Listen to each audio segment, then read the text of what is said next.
So yun guys, meron lang ako i-share sa inyo mga boss tungkol dito sa regalo sa akin ng anak ko na GoPro Hero 10.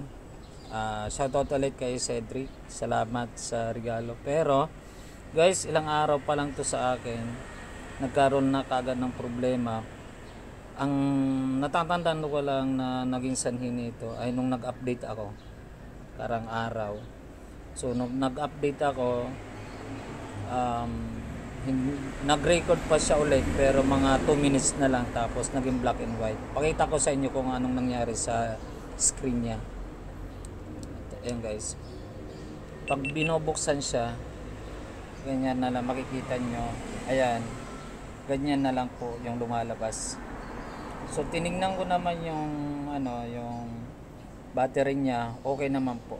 Okay naman daw yung battery. Tapos nag-try na rin ako ng ibang SD card.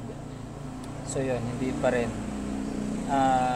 Tingin ko baka doon to nagkaroon ng problema nung nag-update ako. So yun, marami akong pinanood na video, wala akong na solusyon para sa ganitong hitsura. Ayun, ganyan lang siya. Tapos yan, minsan naghahang na siya. Ay, naghahang. Ayan yan.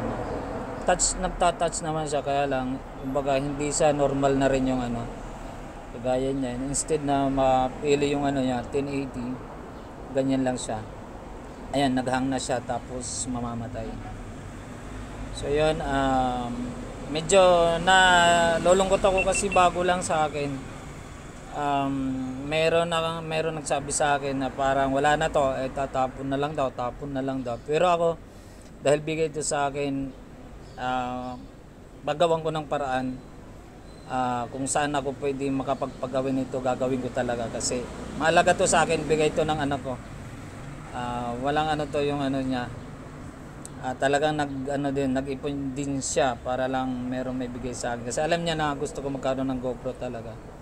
So yun nga lang, yan, inabot ako ng aberya. Actually nakapag-record naman ako, may mga record na ako na. Pero ayun, bigla lang nagkaganito, ayan, naghahang na siya.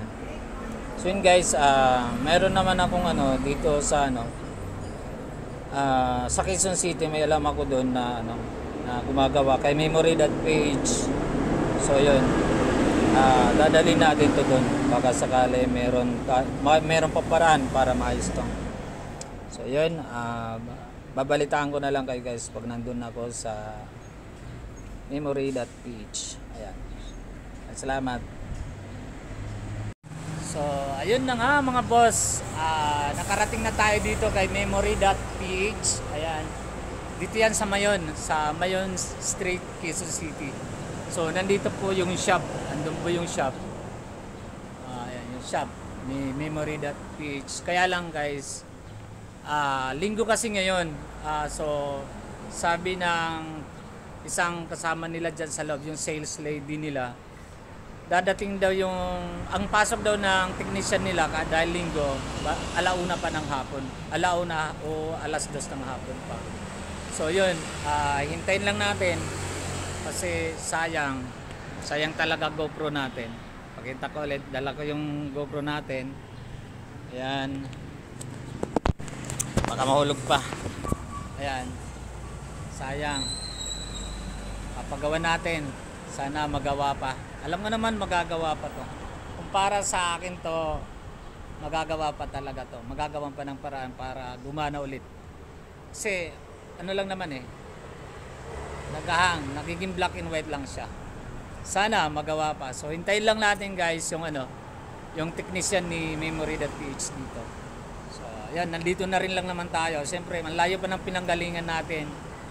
Galing pa tayo sa Cabuyao, Laguna. So yun, ilang minuto na lang naman, darating na siguro yun.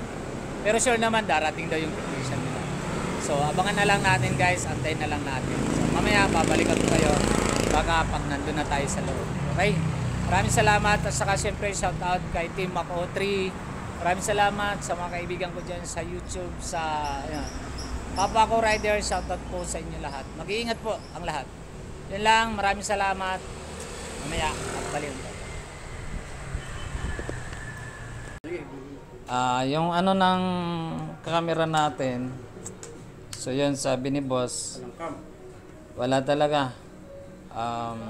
May binigyan ako ng option kung iiwan ko 2 to 3 weeks. 3 weeks.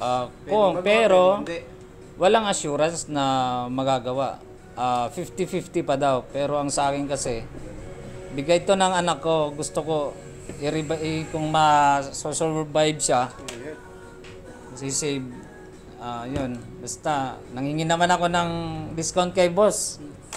Ano naman tayo ni Memory.ph dito eh. Suki naman. Kaya lang inabot lang ako dito ng hindi talaga maganda. Nakaka-stress. Na-stress ako ng araw eh. Oo. Naasahan natin, di ba? Pero yun na nga. Ayan, iiwan ko na lang. Bahala na.